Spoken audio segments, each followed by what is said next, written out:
Welcome back to Emotional Mojo. It's the grand finale of summer travel, and there is still time to make plans if you're ready for a getaway. Labor Day weekend is a great time to recharge your batteries and get back your mojo. And one of the country's premier travel experts and editor-in-chief of this Travel Girl magazine, Stephanie Oswald, joins us with a fabulous variety of weekend escapes. Welcome, Stephanie. Hi, thanks for having me. Thanks for joining us. We want to break this down into 4 travel categories. So first of all, if you're traveling with the family, what do you recommend?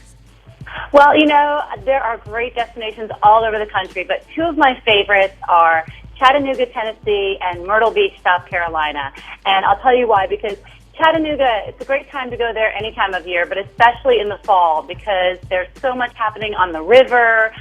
You can go there and get a slice of Americana walking around the rock gardens at Sea Rock City.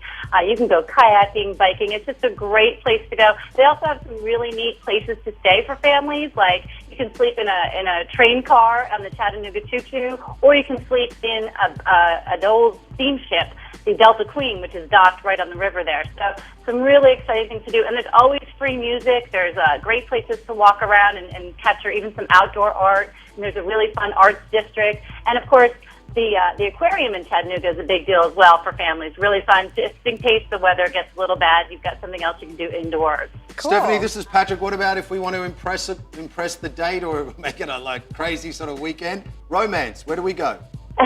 Well, if you want to go romantic, I've got a choice for you on each side of the country. On the East Coast, especially if you live near Atlanta, Callaway Gardens is a great destination all times of year, but especially this weekend for Labor Day, they have a hot air balloon festival, which is really fun. And even for a day trip, you can go there and take in the butterflies. They've got this butterfly center where hundreds of butterflies are flying around. You can go biking, walk in the gardens. I don't know, something about hot air balloons to me is very romantic.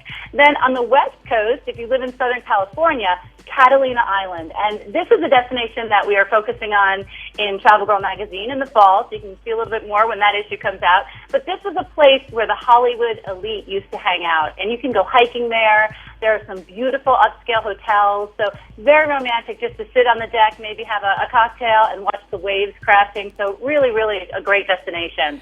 Stephanie, this is Jada. I'm single, and I just kind of want to have a little crazy fun. What ideas do you have for me? Come visit me here in New Orleans because there's a party happening in New Orleans all year long, but especially this weekend. And I'll tell you, if you want to go crazy, New Orleans it's called Decadence Weekend, and it's fun happening in the streets. The gay community comes out in full force. There's drag queen brunches. There are parades happening.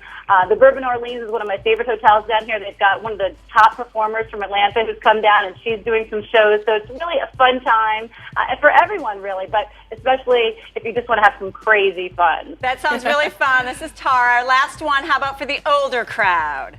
Well, you know, if you want to go pretty much the opposite of what's happening in New Orleans this weekend, maybe a little bit more laid-back relaxation, cruising. And I'll tell you, there are some fantastic cruises right here in the United States on the rivers, the Mississippi River, on the Hudson River. And for fall in general, I mean, Labor Day weekend kicks off fall travel.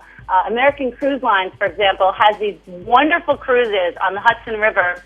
You can take in the fall foliage, and I checked with them. There are still a few cruises, both on the Mississippi and on the Hudson River, that are available for this weekend. So it's just a great way to sit back, relax, watch the world go by at a slower pace, and just kind of, get your mojo back while you're relaxing. Stephanie, thank you. Those are some great suggestions. Don't forget, you guys at home, to pick up the latest issue of Travel Girl magazine. Thank you, Stephanie.